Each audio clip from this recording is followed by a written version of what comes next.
Gastric ও acidity দূর করতে আদা চা, ঠান্ডা দুধ, মৌরি, জিরা জল এবং ডাবের পানি দারুণ কার্যকর। এছাড়া সকালে খালি পেটে হালকা গরম পানিতে লেবুর রস ও বিট লবণ মিশিয়ে খেলে দ্রুত উপশম পাওয়া যায়।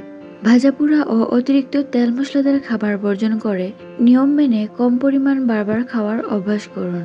অ্যাসিডিটি ও গ্যাস কমানোর কার্যকর ঘরোয়া প্রতিকার। আদা ও আদা চা। আদা চিবিয়ে খেলে বা আদা চা পান করলে পেটের প্রদাহ কমে এবং দ্রুত অ্যাসিডিটি থেকে মুক্তি পাওয়া যায়। ঠান্ডা দুধ। 1 গ্লাস ঠান্ডা দুধ খেলে পাকস্থলীর অ্যাসিড দ্রুত প্রশমিত হয়। মৌরি ও জিরা। খাবার পর কিছুটা মৌরি চিবিয়ে খাওয়া বা সারা রাত জিরার পানি ভিজিয়ে সকালে খেলে হজম ভালো হয়। পুদিনা পাতা। পুদিনা পাতার রস বা চা খেলে পেট ফাঁপা ও বমি বমি ভাব কমে।